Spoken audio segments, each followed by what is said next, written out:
राघव आज फिर निशा को उसकी औकात दिखाकर दफ्तर के लिए निकल गया। और वो दिखाए भी क्यों ना, क्योंकि निशा एक घरेलू महिला है। वो कोई ज़्यादा पढ़ी लिखी लड़की नहीं, ना ही वो कोई कामकाजी सफल महिला है। उसका काम सिर्फ कपड़े धोना, खाना पकाना, बिस्तर लगाना, घर की सफाई करना, बच्चों को अच्छी तालीम देना, घर के बड़े बूढ़ों का ध्यान रखना और घर में आए मेहमानों का स्वागत करना ही तो है। इन सब काम की क्या अहमियत, यह तो कोई नौकरानी भी कर सकती है। यह सब सोचकर निशा ने अपने गालों से आंसू की बूंदों को साफ किया और फिर से अपने कामों में जुट गई।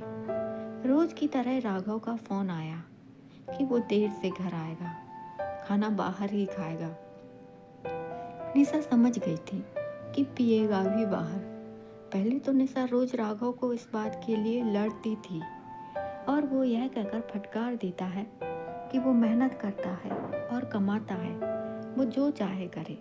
पर अब तो जैसे वो थक चुकी थी, वो राघव के मुंह लगना नहीं चाहती थी, क्योंकि राघव कई बार कह चुका था कि उसे इस घर की ज़रूरत है, ना कि इस घर को उसकी ज़रूरत। वो जब चाहे इस घर को छोड़ जा सकती है।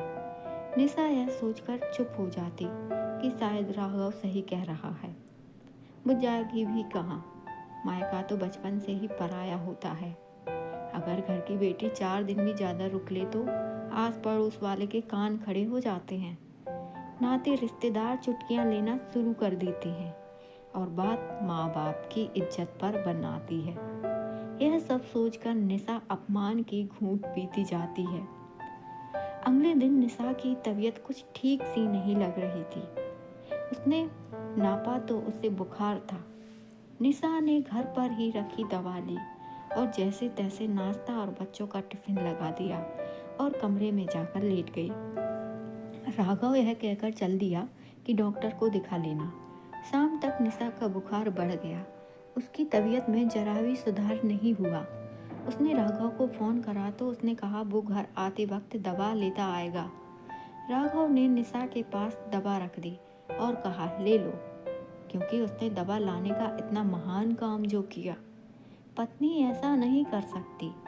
वो दवा लेगी और प्यार से उसके माथे पर हाथ भी फेरेगी।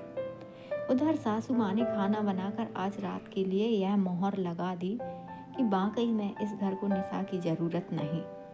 रात को निशा ने खाना नहीं खाया। वो बेचैन होकर तड़प रही थी। उधर राघव चैन की नींद से सो रहा था। सोए भी क्यों ना, उसे अगले दिन काम पर जो जाना था। वो कमाता है, इस घर को उसकी बहुत आवश्यकता है। अगले दिन राघव दवा की कहकर चला गया और रात को डॉक्टर के यहाँ चलना, अपना महान फर्ज निभाकर चला गया। उधर सास ने भी बीमार में हाथ पैर चलाने की नसीहत देकर महानता का उदाहरण दे दिया। शाम को निशा की तबीयत और बिगड़ गई। सास ने राघव को फोन करा। राघव ने कहा वो अभी आता है, पर राघव को यह कहे भी 1 घंटा हो गया। फिर राघव को दोबारा फोन करा, जब तक निशा की मौत के करीब पहुंच चुकी थी। राघव घर आकर उसे अस्पताल ले गया। तब निशा मर चुकी थी। अब निशा को किसी की ज़रूरत नहीं थी, पर अब निशा की सबको ज़रूरत थी। आज निशा की देर भी हो चुकी थी। दिलासा देने वाले मेहमान सब जा चुके थे। अब राघव को दफ्तर जल्दी नहीं जाना था। जाता भी कैसे, अब उसे घर के बहुत से काम करने थे, जो निशा के होने पर उसे पता भी नहीं चलता था। आज उसे पता लगा कि इस घर को निशा की कितनी ज़रूरत है। आज राघव को अपने तौलिए, रुमाल, अपने दफ्तर की फाइलें, यहाँ तक कि वो छोटी छोटी चीज़ें जिसका उसे अभ्यास भी नहीं था, नहीं मिल रही थी। उसे पता भी नहीं था कि उसे निशा की कितनी ज़रूरत है। आज निशा के जाने के बाद घर घर नहीं, चिड़ियाघर नजर आता था।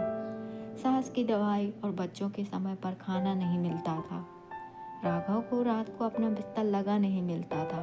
आज राघव का घर पर इंतजार करने वाला कोई नहीं था। उसको किसी को बताने की आवश्यकता नहीं थी कि वो कहाँ है और कब आएगा, क्योंकि कोई पूछने वाला ही नहीं। आज राघव को निशा की बहुत ज़रूरत है, पर निशा को यह साबित करने के लिए कि मेरी ज़रूरत है सबको, मौत के लगाना पड़ा। उसे अपनी अहमियत बताने के लिए इस दुनिया से विदा होना पड़ा। आज सबने मान लिया कि निशा को इस घर की नहीं, इस घर को निशा की ज़्यादा ज़रूरत है। दोस्तों चैनल पर नए हो तो सब्सक्राइब करना ना भूलें। कहानी अच्छी लगी हो तो लाइक, सब्सक्राइब एंड शेयर करें। थैंक्स।